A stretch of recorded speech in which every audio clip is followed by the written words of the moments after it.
चलिए, shall we begin? Business economics.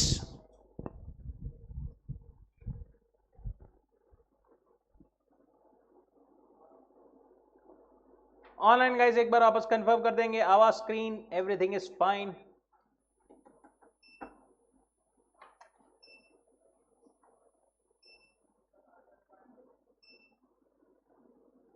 Perfect. चलिए, business economics में चैप्टर नंबर 1 यूनिट नंबर 2 पढ़ रहे थे अपन, basic problems of an economy and role of price mechanism. Central economic problem क्या है? सेंट्रल प्रॉब्लम क्या है? Scarcity of resources. उसके 4 क्लासिफिकेशन क्या है?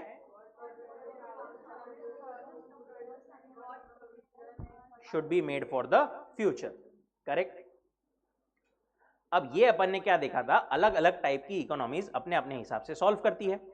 कौन से टाइप्स की इकोनॉमीज थी? 3. Capitalist, socialist and mixed. Right. Capitalist को अपन प्राइवेट सेक्टर भी बोल सकते हैं, सोशलिस्ट को जहां पर सब चीजें पब्लिक सेक्टर के हाथ में है वैसा, और मिक्स्ड को दोनों का मिक्सचर. नाउ कैपिटलिस्ट का अपन ने इंट्रोडक्शन देखा था. नाउ सर्टेन फीचर्स और कैरेक्टरिस्टिक्स ऑफ कैपिटलिस्ट इकोनॉमी. ये कैपिटलिस्ट इकोनॉमी जो है ना, उसको फ्री मार्केट इकोनॉमी भी बोलते हैं या फिर लेसेस फेयर इकोनॉमी भी बोलते हैं.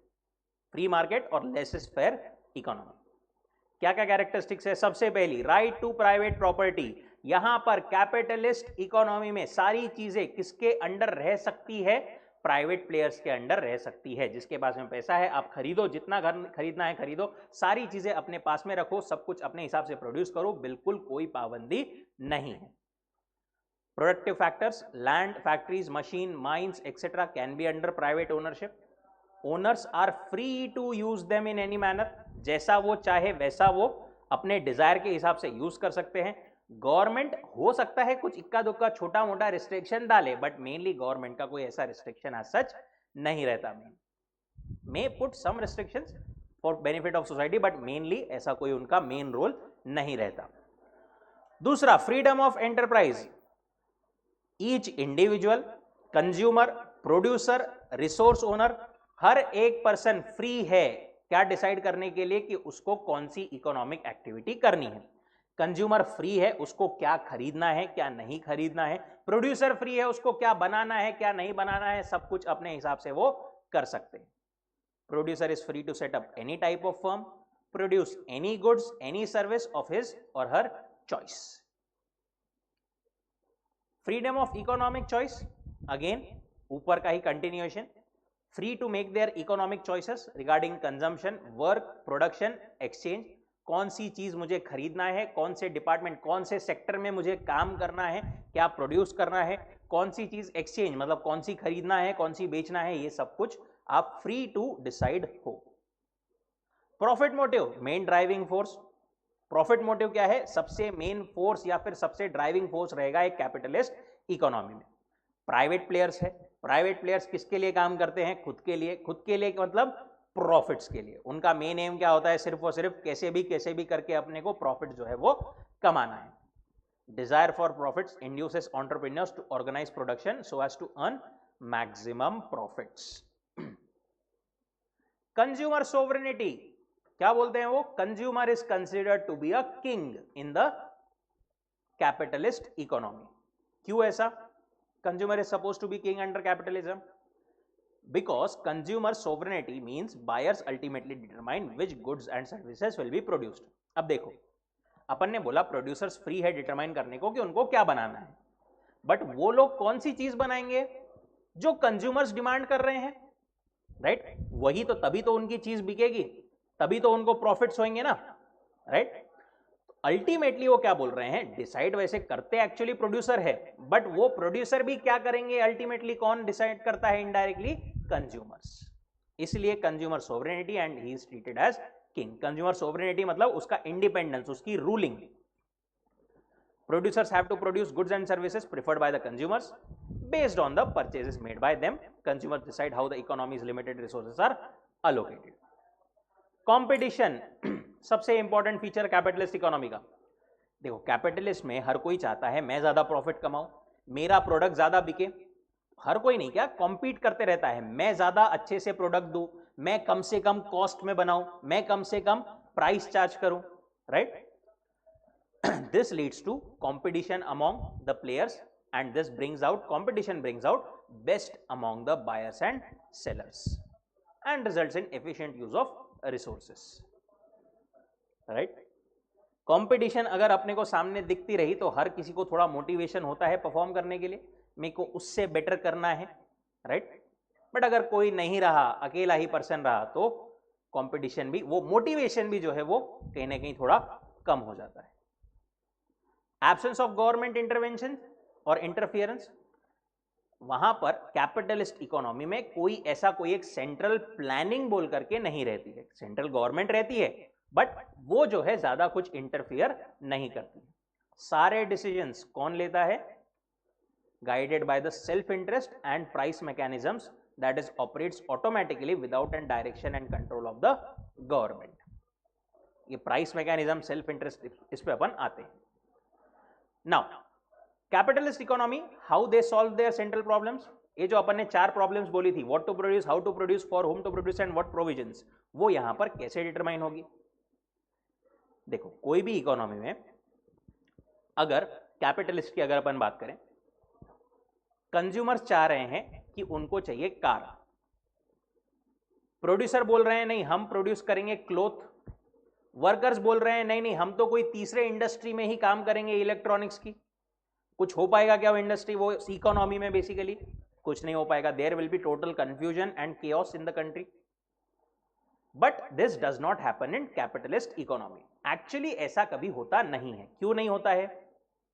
Because such an economy uses impersonal forces of market demand and supply और the price mechanism to solve it central problems. जैसे अपन ने अभी देखा, प्रोड्यूसर्स को प्रॉफिट कमाना है तो उनको कौन सी चीज प्रोड्यूस करनी पड़ेगी? जो कंज्यूमर चाह रहे हैं। वर्कर्स को कौन सी इंडस्ट्री में काम मिलेगा? जो प्रोड्यूसर्स जो चीज बना रहे हैं, राइट। अल्टीमेटली ऐसा तीनों मिल करके एक ही जगह पर आ जाते हैं and accordingly problem of what to produce ये जो है सॉल्व हो जाती है। Aim of an entrepreneur is to earn as much profit as possible. इसके वजह से हर कोई एक दूसरे से कंपीट करता है to produce goods which consumers wish to buy. Obviously producer वही गुड्स प्रोड्यूस करेगा जो कंज्यूमर्स बाय करेगा। अगर कंज्यूमर्स को ज्यादा कार चाहिए तो ऑब्वियसली क्या होगा? देखो अगर कंज्यूमर्स को ज्यादा कार चाहिए तो कार्स की डिमांड बढ़ेगी। कार्स की डिमांड बढ़ेगी तो कार का प्राइसेस बढ़ेगा, राइट। अगर सप्लाई उतना ही है तो कार की अगर डिमांड बढ़ेगी तो कार का प्राइस भी बढ़ेगा। कार का प्राइस बढ़ेगा तो प्रोड्यूसर को क्या दिखेगा? यहां पर प्रॉफिट ज्यादा है और ज्यादा से ज्यादा लोग वो बनाना चाहेंगे। Rise in price, cost remaining the same, lead to more profits. This will induce producers to produce more of cars. On the other hand, अगर डिमांड जो है कार की डिक्रीज हो जाती है तो उस केस में प्राइस क्या होगी? डिक्रीज हो जाएगी।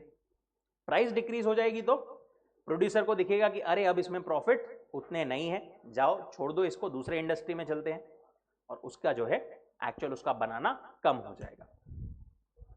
So in a capitalist economy, the question regarding what to produce is ultimately decided by the consumer. Indirectly उसको सब चीजें कौन डिटरमाइन कर रहा है? वो consumer of question of what to produce, जो कि अपने प्रेफरेंसेस बताते हैं by spending on that particular good. दूसरा क्वेश्चन, हाउ टू प्रोड्यूस, कैसे प्रोड्यूस करना है ये कौन डिसाइड करेगा? एक एंटरप्रेन्योर, एक प्रोड्यूसर जो प्रोड्यूस कर रहा है। अब हाउ टू प्रोड्यूस मतलब क्या? कौन सी टेक्निक अपने को यूज करना है, right. Entrepreneur choosing technique of production which renders his cost of production minimum. Obviously एक प्रोड्यूसर कौन सी टेक्निक यूज करेगा? जिसमें उसको कॉस्ट सबसे कम रहेगा, मिनिमम रहेगा। अगर लेबर सबसे कम उसको कॉस्ट में मिल रहा है तो लेबर टेक्निक यूज करके वो करेगा। कैपिटल अगर कम उसको इसमें मिल रहा है तो कैपिटल टेक्निक यूज करके वो प्रोड्यूस करेगा। Thus the relative prices of factors help in deciding how to produce. यहां पर how to produce कैसे डिसाइड होगा? कि आपके इकोनॉमी में फैक्टर्स की प्राइसेस कैसी कैसी है, कौन से प्रोडक्ट की, कौन से फैक्टर की प्राइसेस कैसी है। अगर लेबर की प्राइस कम है तो लेबर इंटेंसिव मेथड, कैपिटल की प्राइस कम है तो कैपिटल इंटेंसिव मेथड। तीसरा question, deciding for whom to produce, किसके लिए बनाना है, किसके लिए बनाएंगे प्रोड्यूसर्स, कंज्यूमर्स के लिए। बट कौन खरीद पाएगा कंज्यूमर्स में भी, जिनके पास में रिसोर्सेस है खरीदने के लिए, कैपेसिटी है खरीदने के लिए। Goods and services will be produced for those who have buying capacity, जिनके पास में कैपेसिटी है वो लोग जो डिमांड करेंगे वही चीज बनाई जाएगी। The buying capacity depends upon income, right. How much income will depend upon not only the amount of work he does but also how much property he owns। उसकी इनकम बेसिकली वो बोल रहे हैं कि सिर्फ वो कितना काम कर रहा है इस पे डिपेंड नहीं होता, उसके पास में कितनी वेल्थ है, कितनी प्रॉपर्टी है, इसके हिसाब से भी डिटरमाइन होता है। Higher the income, higher will be his buying capacity and higher will be his demand for goods in general. और देखो, अब डिमांड तो सब लोग करेंगे बट सब लोग खरीद पाएंगे क्या, नहीं। जो लोग खरीद पाएंगे वो लोग जो डिमांड कर रहे हैं उसी चीज की डिमांड को इफेक्टिव डिमांड माना जाएगा और उसी चीज का प्रोडक्शन होगा और उन्हीं लोगों को मिलेगा। Deciding whom to produce, for whom to produce. And चौथा क्या है, deciding about consumption, saving, investment, future के लिए। देखो, कंजम्पशन एंड सेविंग की अगर अपन बात करें, कोई भी चीज को कंज्यूम करना स्पेंड करके या फिर बेसिक सेविंग, ये कौन करता है, मिडिल क्लास या अपने जैसे लोग। कंज्यूमर्स अपन बोले तो, कंज्यूमर्स एंड एंटरप्रेन्योर्स के बीच में अगर अपन बोले तो कंजम्पशन एंड सेविंग कौन करता है, एक कंज्यूमर। इन्वेस्टमेंट, फैक्ट्री वगैरह, ये कौन डालता है, एक एंटरप्रेन्योर, राइट। अब consumption saving done by consumer, investment by entrepreneur. Consumer saving among other factors governed by rate of interest. अपन ज्यादा सेविंग कब करेंगे, जब अपने को बैंक में रेट ऑफ इंटरेस्ट ज्यादा मिल रहा है। अगर रेट ऑफ इंटरेस्ट कम मिल रहा है तो अपन क्या सोचेंगे, जान दो, हाथ में अपने पास में रहने दो कैश, क्या फर्क पड़ता है। Higher the income and interest rate, higher will be the saving. So it is directly related with income and saving का इंटरेस्ट रेट। जितना ज्यादा आपका इनकम रहेगा उतनी ज्यादा आपकी सेविंग रहेगी, उतना ज्यादा, जितना ज्यादा इंटरेस्ट रेट रहेगा उतनी ज्यादा आपकी सेविंग रहेगी। दूसरी चीज इन्वेस्टमेंट। इन्वेस्टमेंट कौन करेगा, एंटरप्रेन्योर। एक एंटरप्रेन्योर इन्वेस्टमेंट कब ज्यादा करेगा, प्रॉफिट उसको दिख रहा है ज्यादा हो, जब उसको दिख रहा है मार्केट अच्छा है, रेट ऑफ रिटर्न मेरे कैपिटल पर मुझे ज्यादा मिलेगा, राइट। प्रॉफिट क्या है, रेट ऑफ रिटर्न ही तो है ना, मैं जो पैसा लगा रहा हूं उस पर मुझे कितना पैसा मिल रहा है, this is rate of return, right. Investment depends upon the rate of return on capital. Greater the profit expectation, greater will be the investment. ये जो अपन बोल रहे हैं ना रेट ऑफ इंटरेस्ट या रेट ऑफ रिटर्न, ये क्या है actually, they are nothing but prices of capital. अपने को पैसा भी कितने पैसों में मिलेगा, पैसों की cost is nothing but rate of interest and rate of return, right. Rate of interest अगर अपन बात करें, अपन तो इन्वेस्ट कर रहे हैं, अपने को तो मिल रहा है वो कॉस्ट किसको लग रही है, अपन बैंक में इन्वेस्ट कर रहे हैं पैसे, अपने को तो उस पर इंटरेस्ट मिल रहा है, पे कौन कर रहा है, वो बैंक, बैंक को कॉस्ट लग रही है, right. Thus we see what to produce, how to produce, for whom to produce and what provision should be made for future। ये अगर अपन ब्रॉडली देखें ना कैपिटलिस्ट में, कैपिटलिस्ट इकोनॉमी में, तो कैसे डिटरमाइन होती है, प्राइस मैकेनिज्म या मार्केट मैकेनिज्म से। मार्केट में ओवरऑल जो चीज की डिमांड है वही चीज का सप्लाई रहेगा, राइट। उसी हिसाब से मार्केट में जैसी प्राइसेस है वही टेक्निक यूज की जाएगी प्रोडक्शन के लिए, जिसमें सबसे कम कॉस्ट लग रहा है। मार्केट में जिसके पास में खरीदने की कैपेसिटी है उसके लिए ही प्रोड्यूस किया जाएगा। और मार्केट में जैसा इंटरेस्ट रेट, मार्केट में जैसा सेविंग पे सब कुछ मिल रहा है, इंटरेस्ट या फिर रेट ऑफ रिटर्न मिल रहा है, उसी हिसाब से provision for the future would be done, right. This investment, this saving is what, nothing but provision for the future. तो सारे क्वेश्चन ब्रॉडली अगर अपन बोले ना तो these are broadly determined by price mechanism और मार्केट मैकेनिज्म। इसी को अपन बोल सकते हैं बाय डिमांड एंड सप्लाई। और interaction of demand and supply. Now merits, capitalist economy के बेनिफिट्स या मेरिट्स क्या है अपने पास। सबसे पहली चीज, capitalist is self regulating, works automatically through price mechanism. इसमें किसी को अलग से कोई एफर्ट लेने की जरूरत है क्या कि कौन सी चीज प्रोड्यूस की जाए, कि कोई डिसाइड करने की अलग से जरूरत है क्या? नहीं, डायरेक्टली मार्केट में जो ओवरऑल डिमांड हो रही है उसी हिसाब से सब कुछ डिसाइड हो जाती है। That is why it is self regulating, automatically काम करती है प्राइस मैकेनिज्म के थ्रू। कोई अलग से इंफॉर्मेशन कलेक्ट करना, प्रोसेस करना, मॉनिटर करना, इस पे कुछ करने की जरूरत किसी को नहीं है। दूसरा, existence of private property is the driving force and the driving force for profit motive results in greater efficiency and incentive to work। अपन ने क्या बोला, हर कोई प्रॉफिट के लिए काम करेगा, हर कोई ये चाहेगा कि मेरे पास ज्यादा प्रॉफिट हो, ज्यादा प्रॉपर्टी में ओन करूं, इसलिए हर कोई नहीं क्या, ज्यादा एफिशिएंसी से, ज्यादा बेहतर तरीके से, ज्यादा मेहनत करने के लिए मोटिवेटेड रहेगा। ठीक है, greater efficiency and incentive to work. मैंने अगर ज्यादा काम किया, ज्यादा मेहनत की, तो मुझे ज्यादा प्रॉफिट मिलेगा, ज्यादा पैसा मिलेगा, ज्यादा प्रॉपर्टी मिलेगी। Process of economic growth is likely to be faster. क्या बोल रहे हैं वो, एक इन्वेस्टर या एंटरप्रेन्योर एक फैक्ट्री डालेगा, उससे ग्रोथ होगी पूरी इकोनॉमी की। एक अपन इंडिविजुअल की बात कर रहे हैं, बट ओवरऑल अगर लेवल पर सब लोग ज्यादा फैक्ट्री डालेंगे तो ग्रोथ होगी एक इकोनॉमी की, प्रोडक्शन वगैरह बढ़ेगा, राइट। अब ये जो है वो एंटरप्रेन्योर क्या सोच करके फैक्ट्री डालता है, रेट ऑफ रिटर्न कितना है अपने को, राइट। अब उसके पास में ऑप्शन 10 है, कौन सा चूज करेगा वो, जिसमें सबसे ज्यादा रेट ऑफ रिटर्न मिल रहा है। ऑब्वियसली जिसमें सबसे ज्यादा प्रॉफिट है वही वो चूज करेगा। Investors invest only on those projects which are economically feasible, जिसमें प्रॉफिट्स होने के चांसेस है, and this will lead to faster economic growth. Resources used in most productive way, optimum allocation of the available productive resources। कोई भी wastage नहीं करना चाहेगा, क्योंकि अगर वेस्टेज कर दिया तो उसका कॉस्ट बढ़ जाएगा, उसका कॉस्ट बढ़ जाएगा तो उसके प्रॉफिट कम हो जाएंगे, वो अच्छी तरीके से कम कॉस्ट पर मार्केट में बेच नहीं पाएगा। हर कोई ये ट्राई करता है कि बेस्ट तरीके से मैं अपने रिसोर्सेज को, प्रोड्यूसर के पॉइंट ऑफ व्यू से बोल रहे हैं अपन, कि कौन से अपने जो गुड्स है उसको बेस्ट तरीके से कैसे प्रोड्यूस कर सकता हूं अवेलेबल रिसोर्सेज के साथ में, और कैसे जो है उसको बेच सकता हूं। Continuation of the above, high degree of operative efficiency, हर कोई परफेक्ट एफिशिएंसी से काम करेगा। Cost of production is minimized, सबसे बेस्ट मेथड जो है लेबर या कैपिटल, उसमें भी फर्दर क्लासिफिकेशंस, अलग अलग ऑप्शंस रह सकते हैं। जो बेस्ट सबसे कॉस्ट इफेक्टिव मेथड है वही यूज की जाएगी, क्योंकि उसी से प्रॉफिट ज्यादा होंगे, राइट। इसलिए वो बोल रहे हैं cost of production would be minimized, employing methods which are most cost effective.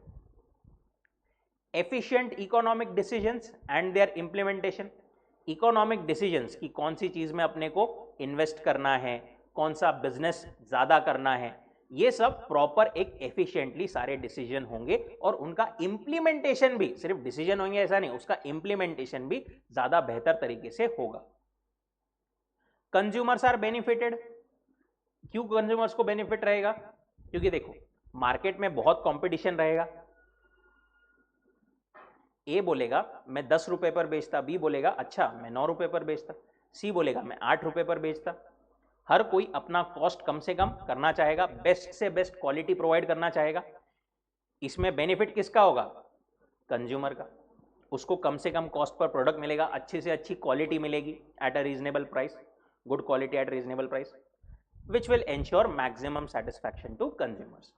इसके वजह से स्टैंडर्ड ऑफ लिविंग भी जो है वो कंज्यूमर्स का बढ़ेगा। Then it offers incentives for innovation and technological progress.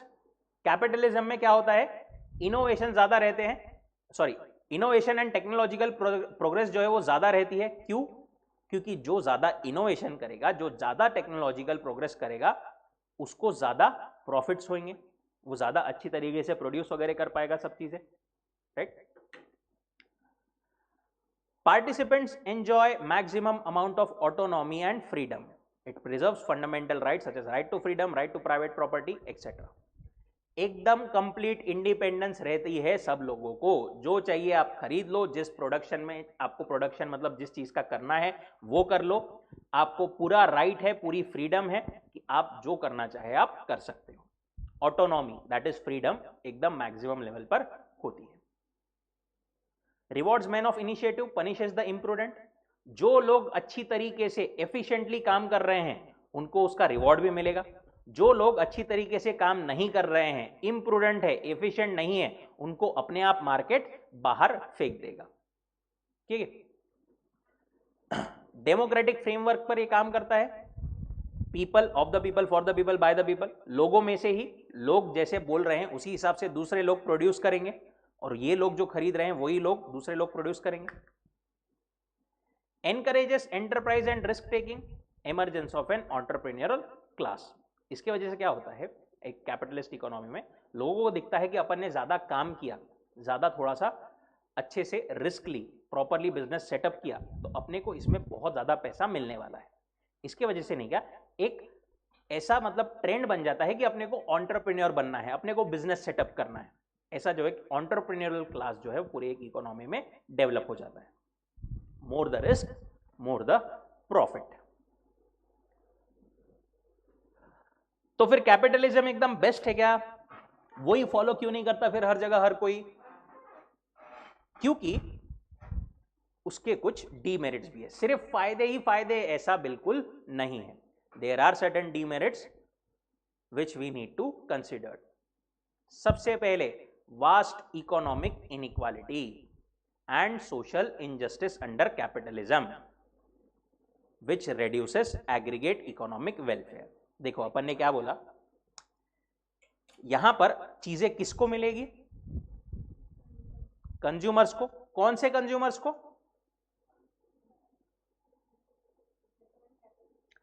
जिसके पास में कैपेसिटी है, राइट, जो खरीद सकता है। जिसके पास में नहीं है उनका क्या, वो वैसे ही रह जाएंगे, राइट। वेलफेयर हो पाएगा ओवरऑल लेवल पर? नहीं हो पाएगा। It would be like vast economic inequality. एक क्लास ऐसी बन जाएगी जिनके पास में सब सुख सुविधा संसाधन सब कुछ है, एक क्लास ऐसी बन जाएगी जिनके पास में कुछ भी नहीं है, right. This will split the society into two classes, haves and not haves और हैव नॉट्स, जिसके पास में सब कुछ है, और एक क्लास जिसके पास में कुछ भी नहीं है।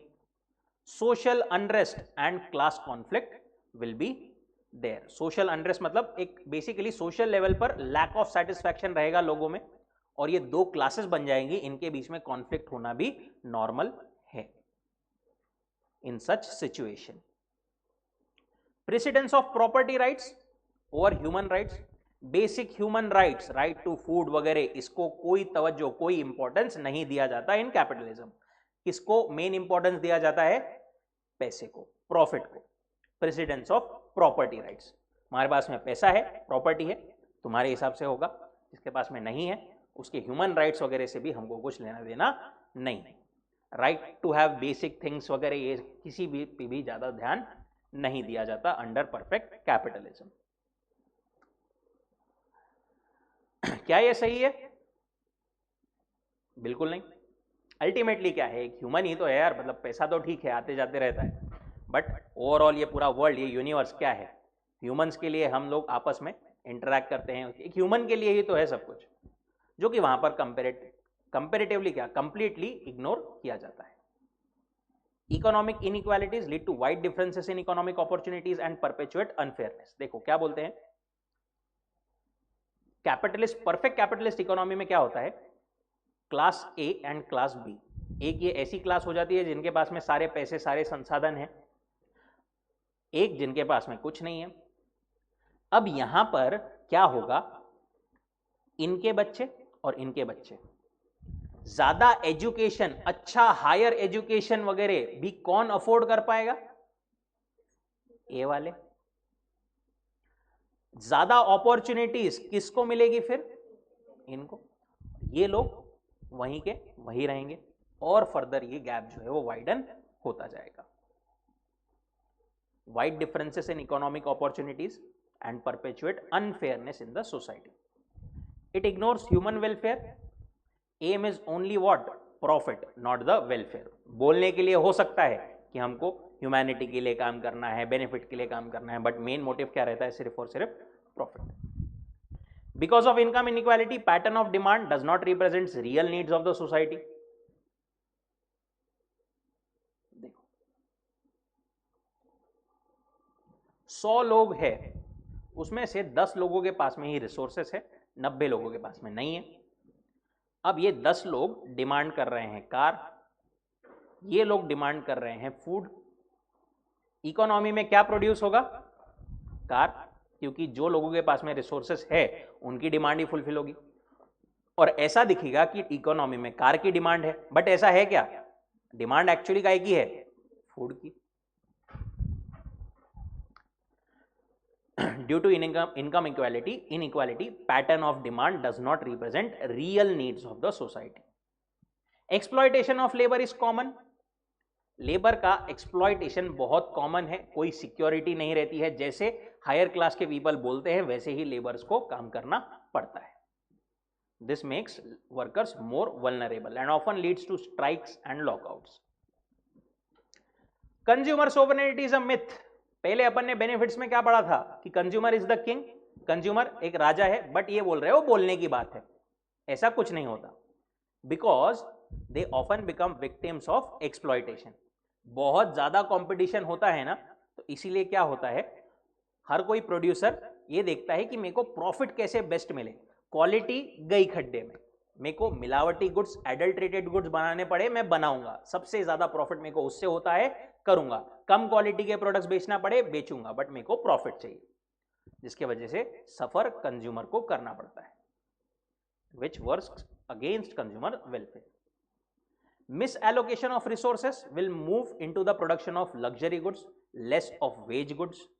Wage goods मतलब जनरली जो कि डिमांड किए जाते हैं by workers and their family, they are called wage goods. वो लोग एटलीस्ट बेसिक नेसेसिटीज ही ज्यादा डिमांड करेंगे, उनके पास में ज्यादा रिसोर्सेस नहीं है, तो ऑब्वियसली जितने भी है वो काय के लिए खर्चा करेंगे? बेसिक नीड्स के लिए. अब जिनके पास में रिसोर्सेस है वो लोग लग्जरी गुड्स डिमांड करेंगे, बड़ी बड़ी कार, ज्वेलरी, डायमंड, राइट. पर अब खरीदने की कैपेसिटी किसके पास में है? जिनके पास में रिसोर्सेस है. तो रिसोर्सेस जो प्रोड्यूसर्स है वो भी वही चीज बनाएंगे, उनकी डिमांड नहीं है, बट फिर भी प्रोडक्शन के लिए जो रिसोर्सेस यूज किए जाते हैं, they will also move into production of those luxury goods. Proper जो एलोकेशन सबके लिए होना चाहिए था वो एलोकेशन नहीं होगा.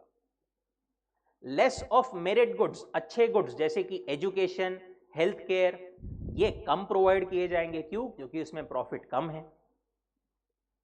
On the other hand, number of goods and services harmful to the society may be more produce, क्योंकि उसमें ज्यादा प्रॉफिट है. अल्कोहल, सिगरेट, राइट, हार्मफुल है सोसाइटी के लिए, बट प्रॉफिट ज्यादा है इसमें, वो प्रोड्यूस होंगे.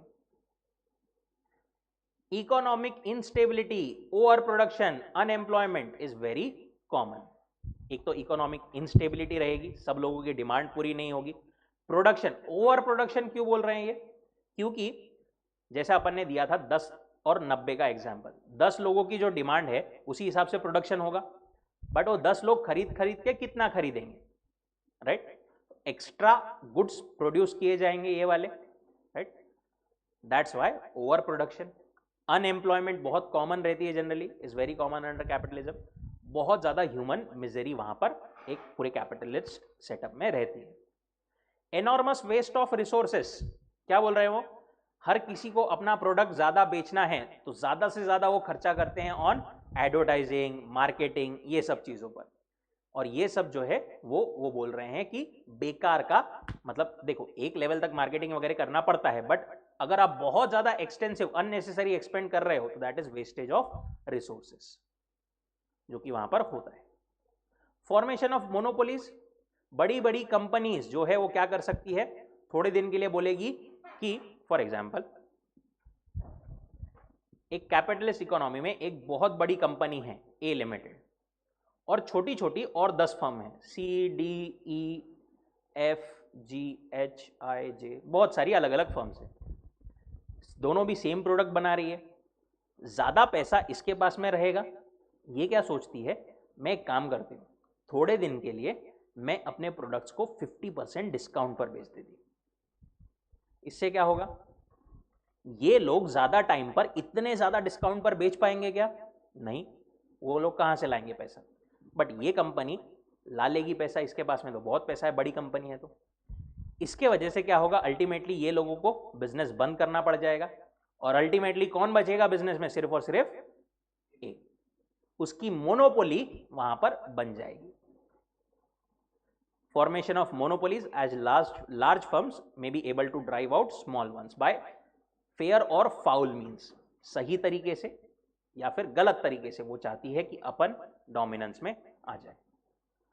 एक और चीज जो होती है यहां पर, excessive materialism as well as conspicuous and unethical consumption. Show off करने के लिए, मेरे पास इतनी प्रॉपर्टी है, इतना पैसा है, ये दिखाने के लिए ज्यादा कंजम्पशन इस इकोनॉमी में होता है। जैसे 100 पेयर्स ऑफ शूज, मेरे पास 10 कार है, इतने सारे पेयर्स ऑफ शूज है, इतनी महंगी ज्वेलरी है, ये वाला डायमंड है, right. Excessive materialism and conspicuous and unethical consumption होता है, जिसके वजह से अल्टीमेटली एनवायरमेंटल डिग्रेडेशन भी होता है। सब हम देखते हैं कई कई लोगों के पास में 4-4, 6-6 मोबाइल्स भी रहते हैं। कोई जरूरत है क्या? नहीं है। घर में लोग है 3, कार है 10, कुछ काम है? नहीं है। ऐसा सब होता है इन कैपिटलिस्ट इकोनॉमी। दूसरी इकोनॉमी कौन सी है? सोशलिस्ट। यहां पर क्या होता है, सिर्फ और सिर्फ पब्लिक सेक्टर, गवर्नमेंट के हाथों में सारी चीजें रहती है। ये जो कॉन्सेप्ट है ना सोशलिस्ट इकोनॉमी का, this was given by Karl Marx and Friedrich Engels. उन्होंने इनकी एक बुक थी basically the communist manifesto, published in 1848, तब उन्होंने ये कॉन्सेप्ट दिया था।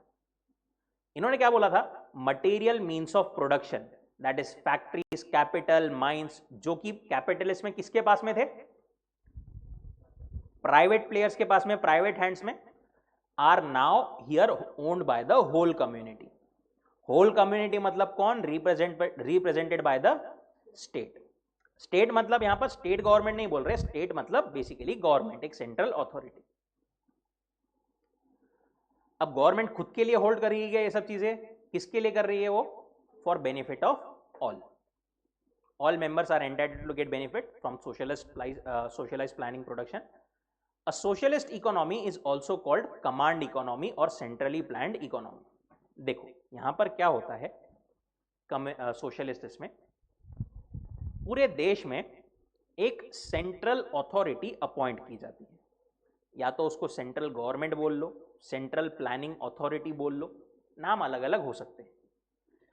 देश में क्या प्रोडक्शन होगा, किसके लिए होगा, फ्यूचर के लिए कितनी सेविंग होगी, कैसे प्रोडक्शन होगा, ये सारी चीजें कौन डिसाइड करता है? ये अथॉरिटी ही डिसाइड करती है।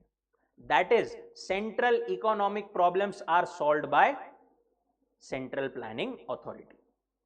वो बोलेगी जैसा, वो चीज जितना, जो क्वांटिटी में जैसे प्रोड्यूस करना है, सब कुछ सेंट्रल प्लानिंग अथॉरिटी ही डिसाइड करेगी।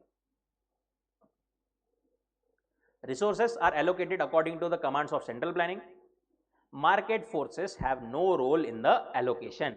डिमांड क्या है, सप्लाई क्या है, कोई लेना देना नहीं है। हम जो बोल रहे हैं, सेंट्रल प्लानिंग अथॉरिटी जो बोल रही है, उनको लगता है ये चीज ज्यादा प्रोड्यूस होनी चाहिए, वो चीज ज्यादा प्रोड्यूस होगी। ठीक है। Production and distribution aimed at maximizing the welfare of the community, hence central problems are solved through planning, right. अब ये लोग जो ये प्लान कर रहे हैं, वो ऐसे ही कभी भी कुछ भी प्लान कर लेंगे क्या? बस मन में आया ये प्रोड्यूस होना चाहिए, वो प्रोड्यूस करो, ऐसा करेंगे क्या? नहीं। एक प्रॉपर प्लानिंग होती है वहां पर। वो लोग देखते हैं कि इकोनॉमी में कितने लोग हैं, उनकी जनरल एक ट्रेंड क्या है, डिमांड क्या है उनकी, अकॉर्डिंगली जो है प्रोडक्शन होता है। नाउ इसके कुछ कैरेक्टरिस्टिक्स दिए हैं अपने को। क्या क्या है कैरेक्टरिस्टिक? सबसे पहला कलेक्टिव ओनरशिप। अपन ने क्या बोला, यहां पर ओनरशिप किसकी है? सारी चीजों की स्टेट की है। दैट इज स्टेट मतलब all the people, collective ownership of all means of production. Profit motive, self interest, they are not the driving force, जो कि कैपिटलिस्ट में थे, यहां पर they are not the driving force. अब कुछ कुछ चीजें जो है वो प्राइवेट हैंड्स में रह सकती है, small farms, workshop, trading firm, छोटी मोटी चीजें, बट मेनली सब चीजें किसके पास में रहती है broadly? Central planning authority.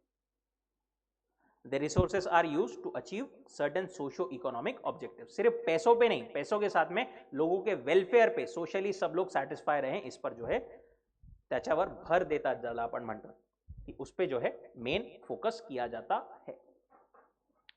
Economic planning, एक सेंट्रल प्लानिंग अथॉरिटी रहती है जैसा अपन ने बोला, right. Major economic decisions, what to produce, when to produce, how much to produce, are all taken by that central planning authority, right? Absence of consumer choice, freedom from hunger is guaranteed but consumer sovereignty gets restricted, right to work is guaranteed but choice of occupation gets restricted। देखो क्या बोलते हैं यहां पर, socialist economy में central planning authority क्या बोलती है, हम तुमको भूखा मरने नहीं देंगे बट क्या खाना है ये हम बताएंगे, हम तुमको बेरोजगार नहीं रहने देंगे बट क्या काम करना है, कौन से सेक्टर में करना है ये भी तुम्हारे लिए हम डिसाइड करेंगे, राइट। इसका एक एग्जांपल अपन ने सोशलिस्ट का कल क्या देखा था, कौन सी वर्ल्ड की, कौन सी कंट्री की economy? North Korea. North Korea के बारे में फैक्ट्स कभी सुने होंगे, पढ़े होंगे, कुछ पता है क्या? क्या फिक्स है ऑब्वियसली, और बाहर नहीं जाने देते वहां के लोगों को, न्यूज क्या दिखानी है ये भी जो है गवर्नमेंट डिसाइड करती है, कौन सी चीज कब प्रोड्यूस करनी है गवर्नमेंट डिसाइड करती है। वहां पर ऐसा बोला जाता है, अब हेयर कट कौन से रखना ये भी गवर्नमेंट बोलती है, ये तो बहुत सारी चीजें हैं। साथ में गवर्नमेंट वहां पर जो भाई साहब है किम जोंग उन, वो क्या करते हैं, वो कंटिन्यूअसली बोले सर्वे कराते रहते हैं कि देश में कौन से चीज की कमी है, कौन से प्रोफेशन में कमी है। फॉर एग्जाम्पल उनको लगता है देश में डॉक्टर्स की कमी है, वो बोलते हैं अब से 1 साल तक जो भी बच्चे पैदा होंगे सबके सब डॉक्टर ही बनेंगे। बचपन से उनको उसी डायरेक्शन में पढ़ा करके बड़ा किया जाता है, डॉक्टर ही बनाया जाता है, राइट। अपन यहां पर 11-12 अभी तक तो डिसाइडेड ही नहीं रहता क्या करना है क्या नहीं करना है, राइट। मैं ये नहीं बोल रहा वो सही है, बिल्कुल गलत है, वो सही गलत की अपन बात ही नहीं कर रहे, बट बोलने का मतलब ये है कि अपन जो बोलते हैं ना फ्रीडम फ्रीडम फ्रीडम, तो जो अपने लिए बहुत नॉर्मल है, बहुत फॉर ग्रांटेड है, वो भी बहुत लोगों का ड्रीम है, राइट। ऐसा जो है वहां पर होता है। Relatively equal income distribution, generally वहां पर प्रॉपर अगर अपन बोले सोशलिस्ट इकोनॉमी प्रॉपरली काम करे तो वहां पर क्या होता है, relatively equality of income is an important feature of socialism. वो वहां पर ज्यादा इनइक्वालिटी नहीं होने देती, ओके। थोड़ी इक्वालिटी से सबको काम मिले, सबको पैसे मिले, इस हिसाब से वो जो है प्लानिंग करती है। Educational and other facilities are enjoyed more और लेस इक्वली, सबको एजुकेशन का राइट मिलता है, सबको एजुकेशन की फैसिलिटीज मिलती है, सो दैट सबको अपॉर्चुनिटीज मिले, हर कोई ग्रो कर पाए। And minimum role of price mechanism और market forces, price mechanism exist करता है बट ओनली सेकेंडरी रोल उसका रहता है। मेनली क्या बोलते हैं वो, सेंट्रल प्लानिंग अथॉरिटी जो है वो डिसाइड करती है क्या प्रोड्यूस करना क्या नहीं करना। मार्केट डिमांड मार्केट सप्लाई क्या है उससे कोई लेना देना उनको नहीं है। कुछ कुछ जगहों पर वो लगा सकते हैं कि भाई अपने पास में ज़्यादा का स्टॉक पड़ा है तो उसको लगा दो सेल पे, जो लोग डिमांड कर रहे हैं वो लेके चले जाएंगे।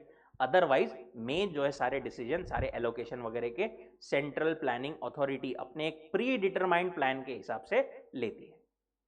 And price mechanism loses its dominant role. अच्छा, प्राइस कौन सी चीज बेचनी है किसको बेचनी है वो तो ठीक है, प्राइस क्या रहेगी वो चीज की ये भी कौन डिसाइड करता है, सेंट्रल प्लानिंग अथॉरिटी ही डिसाइड करती है। इसको बोलते हैं अपन administered prices, they are also set by central planning authority. And lastly absence of competition, capitalist में बहुत सारे प्राइवेट प्लेयर्स थे, उनमें कंपटीशन थी। यहां पर सिर्फ एक ही है स्टेट, तो काय की competition, there is no competition. since state is the sole entrepreneur, there is absence of competition. इसके अगर अपन एग्जाम्पल देखें तो अर्स्टवाइल यूएसएसआर जो रशिया है बेसिकली, वो पहले का अभी थोड़ा इंप्रूवमेंट वहां पर चेंजेस हो गए हैं. Vietnam, China, Cuba, North Korea is the world's most totalitarian state. Totalitarian मतलब एक सेंट्रल अथॉरिटी, बस वो जो बोले वो फाइनल, ऐसा जो है वो होता है.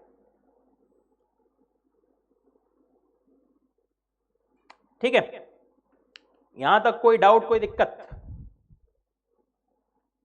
रुके यहां पर, चलो. Thank you so much.